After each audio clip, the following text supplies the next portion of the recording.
جی مولانا صاحب میرا سوال یہ ہے کہ داڑھی کے بارے میں سوال ہے کہ کچھ مولوی کہتے ہیں کہ جس کی داڑھی نہیں ہے وہ نہ تکبیر کہہ سکتا ہے، نہ اذان کر سکتا ہے، نہ اس کی نماز ہوتی ہے، اس کے بارے میں یہ بات تو بیٹا وہ غلط کہتے ہیں، آپ نے داڑھی نہیں رکھی تو آپ کا قصور تھا، اور مولوی نے یہ فتویٰ دیا تو اس کا بھی جرم ہے کہ دین میں کہاں آیا کہ داڑھی کے بغیر آدمی تکبیر نہیں کہہ سکتا یا اذان نہیں کہہ سکتا.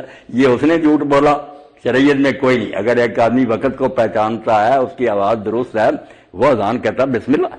دوسری طرف ایک داڑھی والا، نہ اس کے الفاظ صحیح، نہ اس کو وقت کا پتہ ہے، اس کی کیا اذان تکبیر ہے؟ تو اذان تکبیر یا امامت وغیرہ کے لیے داڑھی کی نہیں کوئی پابندی.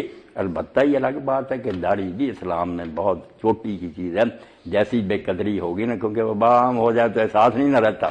اب یہ پھیل گئی اس لیے لوگ محسوس نہیں کرتے، ورنہ اللہ کے رسول علیہ السلام نے صرف رکھی ہوتی نا، پھر وہ جیسے مصر کے علماء بہانہ بناتے ہیں نا کہ یہ اس زمانے کی عادت تھی، دین نہیں ہے.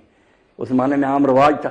یہ بات چل سکتی تھی اگر صرف آپ نے رکھی ہوتی. کئی چیزیں آپ نے کی اس زمانے کے رواج کے تحت، مگر جب باقاعدہ اس کے لیے حکم دیا کہ داڑیاں بڑھاؤ، منہ سے کہا کہ جو داڑیاں منڈواتے ہیں اور منہ سے بڑھاتے ہیں وہ مشرکین اور مجوس کا کام کرتے ہیں.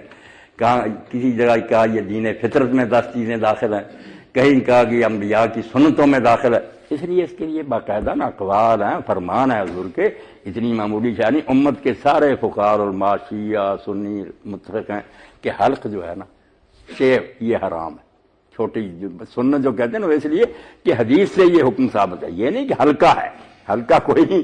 جیسے ختنہ ہے، حکم بہت سخت ہے مگر ہے سنت سے ثابت. تو منڈانا تو حرام ہے. باقی جو کہتے ہیں نا پھر اتنی لمبی وغیرہ، یہ ان کے بھی پیمانے اپنے بنائے ہوئے ہیں. دین یہ صرف کہتا ہے کہ شیو چھوڑ دو.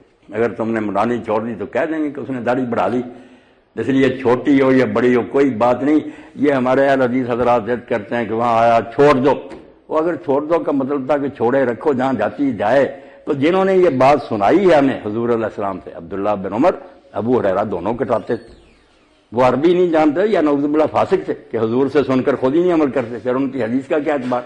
تو داڑھی کترانا بالکل ٹھیک ہے، چھوٹی رکھیں آپ، مگر منڈانا جائز نہیں. یہ صاف بات ہے.